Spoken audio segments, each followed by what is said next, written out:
This week we're looking at those underrated, overlooked, maybe even ignored areas of our spiritual life that we need to be more intentional about, or we need to take notice of. We need to make sure we're giving those areas the proper attention, because without them, we're not complete, we're not healthy, we're not whole.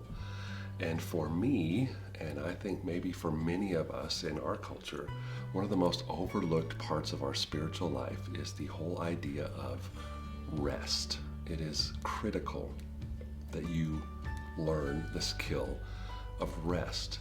Rest is a God-given need. You actually have a physical, spiritual, and emotional need given to you by God to learn to rest. Now, I think we've kind of done ourselves a disservice by misunderstanding one of the top 10. One of the 10 commandments. It basically says that we are to remember the Sabbath and keep it holy. And what we have kind of translated that to mean is, don't forget, go to church on Sunday mornings. And that commandment has nothing at all to do with going to church on Sunday morning. Now, don't get me wrong, being an active, faithful, consistent part of a church family is absolutely critical to your spiritual health, and it has innumerable health and emotional and spiritual benefits to your life. So that's a whole different story. When the scripture says to remember the Sabbath to keep it holy, Sabbath is not Sunday and holy is not church. Sabbath is remember the day of rest, and holy means to remember to set it apart, to keep it different, to keep it separate. So we as human beings are to set aside a different day, a separate day, and we are to take a time to rest, a day of rest. Now, rest doesn't necessarily mean taking a nap. It doesn't necessarily mean sitting in your lazy boy and doing nothing.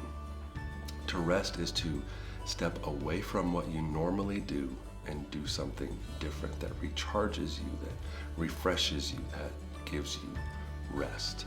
And Jesus modeled this for us in the New Testament. There's many, many examples, but there was one where he was telling his disciples, his followers, you guys need to rest too.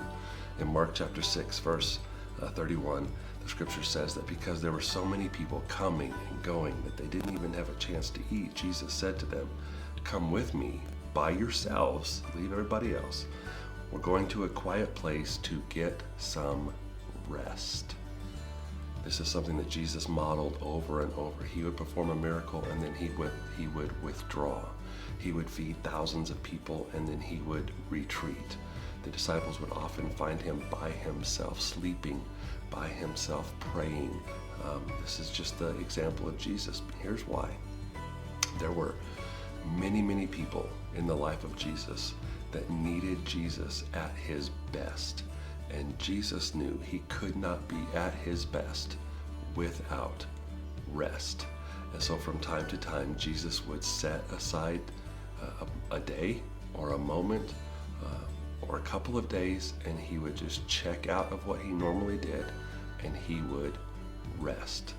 And if it was good for Jesus, it's good for you too. We need to figure out, we need to develop the underrated, often overlooked, maybe even ignored skill of resting. So what do you do? How do you rest? What is it that recharges you, refreshes you? What is it that gives you the strength you need to be at your best for the people that need you to be your best? For some of us, it's getting in nature, taking a walk, taking a hike. For some of us, maybe it is taking a nap and checking out of everything. Maybe it's working in your garage, working on a house project.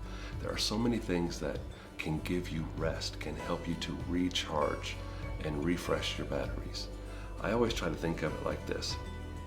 The more people that are counting on you to be at your best, the more skilled you need to be at the concept of rest. If you have a family, you need to learn to rest, because your spouse, your children, they are counting on you to be at your best, and without rest, you can't be. If you're a school teacher, you need to learn how to rest, because you have tiny little humans needing you to be your best. There are people in your life that need you at your best, and the only way you can be at your best is to follow this example and to tap into that God-given need to rest Figure out what recharges you. Figure out what refreshes you.